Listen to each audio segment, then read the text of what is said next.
Assalamualaikum warahmatullahi wabarakatuh. Halo semuanya, apa kabar? Perkenalkan saya Almi Suraya dengan NIM 190180054. Di sini saya ingin menjelaskan materi terkait media sosial dan pemasaran, yaitu e-business dalam aplikasi pemasaran berbasis web. Baiklah, saya akan memulai untuk mempresentasikannya.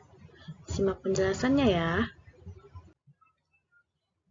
E-commerce vs e-business. Pada dasarnya, e-commerce digambarkan sebagai sebuah kegiatan yang menggunakan internet dan juga web dalam sebuah transaksi bisnis. Secara formal, kegiatan digital ini memungkinkan adanya sebuah transaksi komersial yang melibatkan perusahaan atau organisasi dengan individu. Sedangkan e-business merupakan sebuah proses bisnis secara digital yang tak hanya mewadahi setiap proses transaksi yang terjadi, namun juga memberikan edukasi juga informasi dalam sebuah perusahaan dengan sistem informasi dan kontrol yang handal. Ada perbedaan e-commerce dan e-business. E-business memiliki jangkauan yang lebih luas jika dibandingkan dengan e-commerce, meliputi modal, SDM atau sumber daya manusia, segala proses pemasaran produk, dan jasa hingga setiap resiko yang muncul di dalamnya setelah pembelian barang maupun jasa. Sedangkan e-commerce hanya sebatas pada proses jual beli jasa atau produk melalui jaringan internet dalam wadah situs atau web saja. E-commerce hanya menjalankan tugasnya sebagai media transaksi jual beli secara online saja. Sedang e-business lebih ke arah edukasi dan juga menjaga agar pelanggan paham lebih banyak tentang manfaat dari sebuah produk maupun jasa yang didapat dari sebuah transaksi online. E-commerce hanyalah satu bagian kecil saja dari e-business, sebab e-business merupakan sebuah sistem yang lengkap dan terdiri dari banyak kegiatan yang menunjang jalannya sebuah bisnis, terutama yang dijalankan melalui jaringan internet. Selanjutnya ada arsitektur aplikasi bisnis, merupakan kerangka kerja konseptual perusahaan yang menggambarkan seluruh proses kerja yang terjadi di dalam suatu perusahaan, baik hubungan antar aplikasi dan lintas fungsi yang dimiliki, di mana untuk mempermudah mendapatkan gambaran umum perusahaan terkait komponen dasar, proses aplikasi, serta hubungan antar satu sama lainnya. Dalam menerapkan konsep e-business, peranan aplikasi sangatlah penting. Ada dua model arsitektur e-business, yaitu yang pertama model sequential. Model arsitektur yang mengembangkan aplikasi berdasarkan fungsi-fungsi yang ada dalam perusahaan. Untuk mengintegrasikan fungsi-fungsi tersebut, diperlukan interface agar output dari aplikasi dapat dibaca oleh aplikasi lain. Ada sebagai contohnya itu ketika pegawai yang bekerja misalnya dalam perguruan tinggi, maka dia membuat sistem informasi kepegawaian. Yang kedua ada model sinkronus, aplikasi besar yang akan mensinkronisasi mekanisme IPO atau input, proses, dan output. Masing-masing unit dengan cara memusatkan data dan proses pada sebuah titik. Contohnya, model bisnis ini dapat digunakan pada perusahaan besar atau enterprise, yaitu aplikasi ERP atau Enterprise Resource Planning.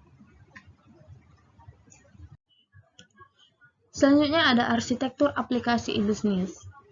Arsitektur ini menggambarkan bahwa hubungan timbal balik antara aplikasi fungsi lintas perusahaan. Nah, jadi dapat dilihat banyak sekali fungsi lintas perusahaan dalam gambaran ini. Dapat dimulai yang paling kiri, yaitu ada employees, di mana fungsi-fungsinya menggunakan administrative control, human resource, dan procurement, sehingga menggunakan sistem human resource management. Sedangkan dilihat dari bagian paling kanan berkaitan dengan stakeholder, yang fungsi-fungsinya ada finance, accounting, auditing, management control, yang menggunakan fungsi Financial Information System atau FIS. Di sini ada yang paling atas, ada supplier, distributor, dan reseller yang menggunakan fungsi supply chain management karena berkaitan dengan persediaan. Lalu kita lihat pada bagian bawah, di sini ada selling chain management, di mana berhubungan langsung dengan customer. Nah, seperti inilah tampak hubungan timbal balik lintas perusahaan. Namun, dalam membaca arsitektur aplikasi e-business ini dibaca dari bagian yang paling tengah, yaitu ada Enterprise Resource Planning dan Customer Relationship Management. Pada Enterprise Resource Planning terdapat digunakan dalam aplikasi back office atau internal perusahaan, seperti bagian logistik, production, dan distribusi. ERP ini menghubungkan fungsi-fungsi perusahaan, sedangkan pada CRM atau Customer Relationship Management, di mana ditujukan fokusnya pada customer atau bagian front office. Nah, meliputi marketing, sales, dan customer service. Lalu, pada ERP dan CRM ini dihubungkan dengan aplikasi Enterprise Application Integration untuk mengintegrasikan fungsi-fungsi yang ada dalam bisnis.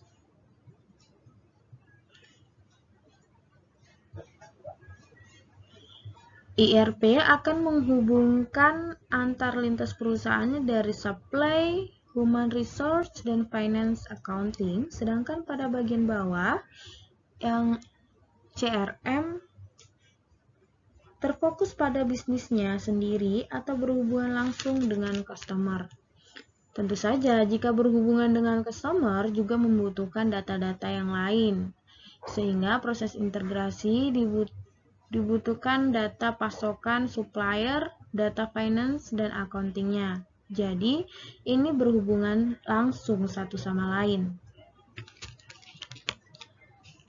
Terakhir, keseluruhan fungsi dan kerja sistem dikumpul dalam sebuah database pada DSA atau Decision Support Application, di mana kerja sistem akan terekam dan masuk ke dalam database yang akan dikumpulkan dalam aplikasi DSA ini, supaya nanti pada manajemen menengah atau manajemen atas dapat membuat keputusan. Nah, seperti itulah gambaran mengenai arsitektur aplikasi bisnis ini, yang sangat berkaitan atau berhubungan timbal balik antara aplikasi-fungsi lintas perusahaan. Kita dapat melihat dari arsitektur aplikasi bisnis yang sebelumnya, ada integrasi aplikasi bisnis sehingga bisnis tersebut dapat berjalan dengan lancar. Yang pertama ada ERP atau Enterprise Resource Planning. Sistem informasi pendukung e-business yang menyediakan berbagai macam kebutuhan perusahaan seperti supply chain, CRM, marketing, warehouse, shipping, dan payment, serta mampu melakukan otomatisasi proses bisnis. Yang kedua ada CRM atau Customer Relationship Management. Sistem kustomisasi real-time yang memanajemen customer dan melakukan personalisasi produk dan servis berdasarkan keinginan customer. Yang ketiga ada EAI, Enterprise Application Integration. Merupakan konsep integrasi berbagai proses bisnis dengan memperbolehkan mereka saling bertukar data yang diambil dari model proses bisnis yang dikembangkan oleh pemakai. Lalu selanjutnya yang keempat ada SCM, Supply Chain Management. Manajemen rantai supply secara otomatis terkomputerisasi. Yang kelima ada ECS, yaitu Enterprise Collaboration System, di mana mendukung dan meningkatkan komunikasi dan kolaborasi di antara tim dan kelompok kerja dalam suatu organisasi. Pada proses pemenuhan pesanan yang melibatkan banyak departemen, pemasok eksternal, gudang, tempat produksi, dan lain-lain. Bukan bagian dari sales order, di mana customer lalu akan memesan produknya dalam customer management dan masuk ke dalam quotation, lalu selanjutnya masuk kepada inventory checking dan masuk ke dalam warehouse atau gudang. Lalu selanjutnya packaging dan shipment, dan terakhir melakukan payment atau pembayaran. Faktor keberhasilan e-business, kemampuan untuk menjamin bahwa e-business memenuhi 3 karakteristik kunci yang dibutuhkan dalam transaksi bisnis apapun. Yang pertama, validity atau validitas. Kedua pihak dalam transaksi harus dapat menyatakan keaslian identitas keduanya untuk memastikan bahwa transaksi tersebut valid dan sah. Yang kedua, integrity atau integritas. Kedua pihak harus yakin bahwa informasi yang dipertukarkan akurat dan tidak dapat diubah selama proses transaksi. Yang ketiga, privacy atau privasi. Kerahasiaan transaksi bisnis dan informasi apapun yang dipertukarkan harus disimpan dengan baik. Infrastruktur untuk e-bisnis sehingga dapat dilakukan proses bisnis. Yang pertama adalah LAN, yaitu Local Area Network, di mana jaringan komputer dan peralatan lain yang lokasinya berdekatan satu sama lain. Kedua ada WAN, Wide Area Network, jaringan komputer yang mencakup area yang lebih luas. Ketiga, VAN, Value Add Network, sistem komunikasi jarak jauh yang didesain dan dikelola perusahaan independen. Yang keempat ada internet, jaringan internasional komputer yang saling berhubungan dengan akses yang sangat luas, yang tentu saja sangat berpengaruh dalam infrastruktur bisnis itu sendiri. Yang kelima ada intranet, jaringan internal yang terkoneksi dengan internet yang aksesnya terbatas hanya keperluan internal perusahaan. Yang keenam ada extranet, jaringan intranet yang menghubungkan dua perusahaan atau lebih dengan akses juga terbatas pada rekan bisnis yang dipercaya, biasanya memanfaatkan EDA.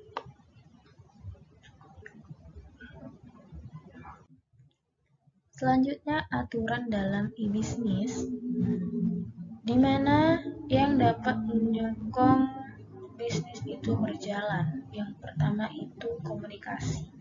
Komunikasi adalah adanya fasilitas atau media yang memungkinkan terjadinya pertukaran informasi, layanan, transaksi elektronik, atau pemesanan dan pembayaran secara elektronik, dan perpindahan barang dari penjual ke pembeli.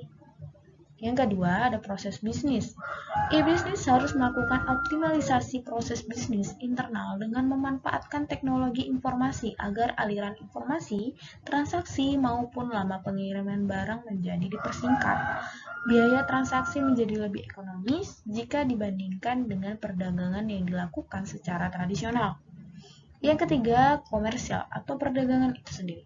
Sisi komersial yang disyaratkan pada e-bisnis adalah adanya sistem untuk melakukan transaksi online mulai dari promosi barang, pemesanan barang, pembayaran, dan pengiriman barang. Yang keempat ada layanan. Bagi setiap institusi yang menjadi pelaku e-bisnis, penggunaan teknologi informasi dan internet seharusnya menjadikan layanan ke customer menjadi lebih baik, lebih ekonomis, dan lebih terjangkau. Yang kelima, learning. Dalam meningkatkan kepedulian dalam melakukan transaksi bisnis, perlu dilakukan proses edukasi kepada pengguna serta pelaku bisnis untuk mendapatkan manfaat dan kelebihan transaksi online. Selanjutnya yang keenam ada kolaborasi. Dalam transaksi online, perlu melakukan kolaborasi terhadap pelaku bisnis lain untuk meningkatkan dan menyediakan kebutuhan dalam transaksi online. Pada penyedia shopping online, perlu penyedia akses dalam melakukan pembayaran seperti bank, kartu kredit atau debit, jasa pengiriman barang, serta pihak asuransi sebagai penjamin transaksi terkait barang yang dikirim. Yang ketujuh, komunitas. Komunitas merupakan media yang cukup penting untuk belajar dan memperbaiki diri secara terus-menerus, baik dari sisi pelaku maupun pengguna, dalam hal produk layanan maupun mekanisme transaksi. Baiklah, demikian presentasi dari saya. Semoga dapat dipahami dan bermanfaat. Mohon maaf apabila ada salah kata. Sekian dan terima kasih. Wassalamualaikum warahmatullahi wabarakatuh.